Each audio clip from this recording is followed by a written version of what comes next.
প্রতি বছর কার্তিক মাসের সংক্রান্তি তিথিতে ভগবান দেবসেনাপতি কার্তিকের পূজা গৌরীপুত্রর পূজা অনুষ্ঠিত হয় আমাদের এই জগতে। অনেকে নবদম্পতির বিয়ের পর কোনো সন্তান আদি না হলে কার্তিকের পূজায় ব্রতী হন এবং কার্তিকের মতো সুপুত্র কামনা করেন। আবার অনেকে দেশের শান্তি শৃঙ্খলা রক্ষা করার জন্যও অনেক জায়গাতেই কার্তিক পূজা বিখ্যাত। আমাদের পশ্চিমবঙ্গের চুঁচুড়া জেলায় ও বাঁশবেড়িয়ায় কার্তিক পূজা খুব মহা সমারোহে অনুষ্ঠিত হয়। কার্তিক পূজা অনেকে বালক শিশুর মতন ভগবান কার্তিককে পূজা করে থাকে। তাকে বিভিন্ন রকম খেলনা, বিভিন্ন রকম বাচ্চাদের সামগ্রী দিয়ে তাকে পূজা আরাধনা তার করা হয়। কিন্তু আমরা হয়তো অনেকেই জানি না যে কার্তিকের জন্ম কিভাবে হয়েছিল। নমস্কার, তীর্থবার্তা চ্যানেলের পক্ষ থেকে আপনাদের সকলকে জানাই আমাদের চ্যানেলে অনেক অনেক স্বাগত। আশা করি ঈশ্বরের কৃপায় আপনারা সকলে খুব ভালো আছেন, সুস্থ আছেন, আনন্দে আছেন ও হাসি খুশি আছেন। আজকে আমরা আলোচনা করতে চলেছি কুমার কার্তিকের জন্ম সম্বন্ধে। কার্তিক পূজা যে আমরা প্রচলিত হলো, কার্তিক পূজায় এই ভগবান কার্তিকের জন্ম কিভাবে হয়েছিল। প্রতি বছর কার্তিক মাসের সংক্রান্তিতে কার্তিক পূজা পালিত হয়ে থাকে। 2025 এবছরেও 17ই নভেম্বর 30শে কার্তিক সোমবার পড়েছে কার্তিক পূজা। এই কার্তিকের জন্ম কিভাবে হয়েছিল সেই বিষয়ে আজকে আমরা আলোচনা করব এই ভিডিওর মাধ্যমে। আপনাদের সকলের কাছে একান্ত অনুরোধ করব, দয়া করে আজকের ভিডিওটি সম্পূর্ণ দেখুন, স্কিপ না করে। আশা করি আজকের ভিডিওটি সম্পূর্ণ দেখলে আজকের ভিডিও দেখে আপনারা অনেক উপকৃত হবেন এবং সমৃদ্ধ হবেন। আমাদের ভিডিও দেখে যদি আপনারা উপকৃত হন এবং সমৃদ্ধ হন, তাহলে দয়া করে আমাদের ভিডিওতে একটি অবশ্যই লাইক করবেন, কমেন্ট করে অবশ্যই লিখবেন জয় শ্রী কার্তিক। যদি মনে কোনো প্রশ্ন থাকে অবশ্যই কমেন্ট বক্সে এসে প্রশ্নটি করবেন। ভিডিওটি শেয়ার করে দেবেন যাতে আরও ভক্তরা এই ভিডিওটি দেখতে পারে।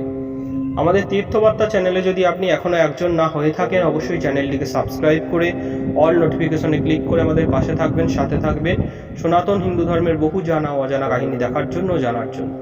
তাহলে চলুন আজকের আলোচনা আমরা শুরু করি। কার্তিক হলেন মহাবীর ও অতি সুপুরুষ।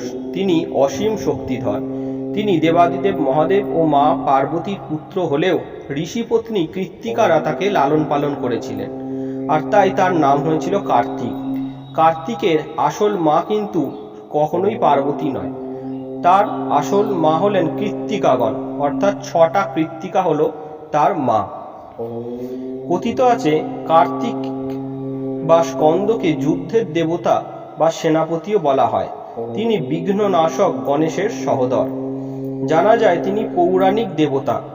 প্রাচীন ভারতে সর্বত্র কার্তিক পূজার বেশ প্রচলিত। ভারতে তিনি এক প্রাচীন দেবতা রূপেও পরিগণিত হন। জনশ্রুতি আছে উত্তর ভারতে শ্রী কার্তিককে মহাসেন এবং কুমার হিসেবে উপাসনা করা হয়, এবং প্রধানত তামিলনাড়ু রাজ্য এবং দক্ষিণ ভারতের অন্যান্য অংশ শ্রীলঙ্কা, সিঙ্গাপুর, মালয়েশিয়া এবং মরিশাসে মুরগান হিসাবে পুজো করা হয়। তার অন্যান্য নামগুলো হলো কৃত্তিকা সুত, অম্বিকেয়, নমুচি, মরুগান, শিখিধ্বজ, অগ্নিজ, বাহুলেয়র মতো বিভিন্ন তার নাম রয়েছে। তবে জানেন কিভাবে তার জন্ম হয়েছিল? চলুন জেনে নেওয়া যাক। পৌরাণিক কাহিনী মতে জানা যায় স্ত্রী সতীর দেহত্যাগে শিব অত্যন্ত শোকগ্রস্ত ছিলেন। তার বেশ কিছুকাল পরে হিমালয়ের ঘরে জন্ম নিয়েছিলেন দেবী পার্বতী। দীর্ঘ টানাপোড়েনের পথ পেরিয়ে তার সঙ্গে বিয়ে হলো দেবাদিদেব মহাদেবের। কিন্তু যখন এক অসুর, তারকাসুর মহাসুর ব্রহ্মার তপস্যা করলেন এবং তিনি ব্রহ্মাকে সন্তুষ্ট হয়ে বরদান পেলেন, এবং তিনি এই বর পেয়েছিলেন যে শিব ও পার্বতীর পুত্র যেন একমাত্র আমাকে হত্যা করতে পারে বা ধ্বংস করতে পারে। সেই সময় সমগ্র জগতের বিপদ দেখে দেবতারা অগ্নিদেবকে পাঠিয়েছিলেন। তিনি শিবকে অনুরোধ করেন পুত্রের জন্মদানের জন্য। অগ্নি যখন পৌঁছালেন তখন শিব পার্বতী কৈলাসের এক গুহায় নিভৃতে সুখ সন্ধানে রত ছিলেন। কিন্তু অগ্নিদেব আচমকা গুহায় প্রবেশ করায় শিবের বীর্য স্খলিত হলো ও তৎক্ষণাৎ হরপার্বতীর প্রবল তেজের কারণে এক প্রকাণ্ড অগ্নিগোলকের সৃষ্টি হলো। মহাদেব তা নিক্ষেপ করলেন অগ্নিদেবকেই, কিন্তু হরপার্বতীর সেই তেজ থেকে উৎপন্ন সেই গোলক অগ্নিদেব আয়ত্ত করতে কিছুতেই পারছিলেন না। ফলে তিনি মা গঙ্গা শরণাপন্ন হয়েছিলেন। অতঃপর মা গঙ্গাও সেটাকে সামলাতে না পেরে সেই বীর্য গোলক তিনি এক জঙ্গল ঘেরা সরবনে ফেলে দেন এবং সেখান থেকে এক সন্তানের জন্ম হয়। সেই সন্তানের ছিল 6টি মুখ। এমন সময় 6 কৃত্তিকা স্নান করতে এসে সেই শিশুটিকে একটি পদ্মে শায়িত দেখলেন ও বাড়ি নিয়ে গেলেন তারাই। পালন করতে থাকলেন নিজের ছেলের মতন করে। আসল বাবা মার ভালোবাসা থেকে বঞ্চিত হয়ে বড় হয়ে উঠলেন কার্তিক। কৃত্তিকা মা বলে তাই নাম হলো কার্তিক। দেখতে দেখতে শাস্ত্রে এবং অস্ত্রে তিনি হয়ে উঠেছিলেন অতুলনীয়। তবে লোকশ্রুতি মতে তারপরেই দেবতাদের কাছে কার্তিক তার বংশ পরিচয় সম্পর্কে জানতে পেরেছিলেন।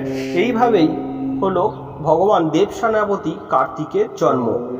যুগ যুগ ধরে এই কার্তিকের সংক্রান্তিতেই অর্থাৎ কার্তিক মাসের সংক্রান্তিতেই কার্তিকের জন্ম হয়েছিল বলে আজকের দিনটি কার্তিক ঠাকুরের জন্মদিন হিসেবেও পালিত হয়। ওম কার্তিকেয়ং মহাভাগং দৈত্যদর্প নিষূদন প্রণতং মহাবাহ নমস্তে শিখিবাহন রুদ্রপুত্র নমস্তুভ্যং শক্তিহস্ত বরপ্রদ সন্মাতুর মহাভাগ তারকান্তকর প্রভ মহাতপস্বী ভগবান পিতৃমার্দুর্প্রিয় সদা দেবানাং যজ্ঞরক্ষার্থং জাতস্ত্বং গিরিশিখরে শৈলাত্মজাং ভবতে তুভ্যং নিত্যং নমো নমঃ। নমস্কার। এই ছিল আজকে আমাদের শ্রী শ্রী কার্তিকের জন্ম কাহিনী সম্বন্ধে আলোচনা। আশা করি আজকের আলোচনা আপনাদের সকলের খুব ভালো লাগবে। আজকের আলোচনা যদি ভালো লাগে অবশ্যই আজকের ভিডিওতে একটি লাইক করবেন। সনাতন ধর্মের বিভিন্ন জানা অজানা কাহিনী দেখতে অবশ্যই আমাদের চ্যানেলটিকে সাবস্ক্রাইব করে আমাদের পাশে থাকবেন, সাথে থাকবেন। আজকের আলোচনা আমরা এখানেই শেষ করলাম। আবার দেখা হবে পরবর্তী কোনো সনাতন হিন্দু ধর্মের জানা ও অজানা কাহিনী নিয়ে। ঈশ্বরের চরণে প্রার্থনা করি আপনারা সকলে খুব ভালো থাকুন, সুস্থ থাকুন, আনন্দে থাকুন ও হাসি খুশি থাকুন। দেখতে থাকুন আমাদের এই ছোট্ট চ্যানেলটি তীর্থবার্তা। নমস্কার, হরে কৃষ্ণ।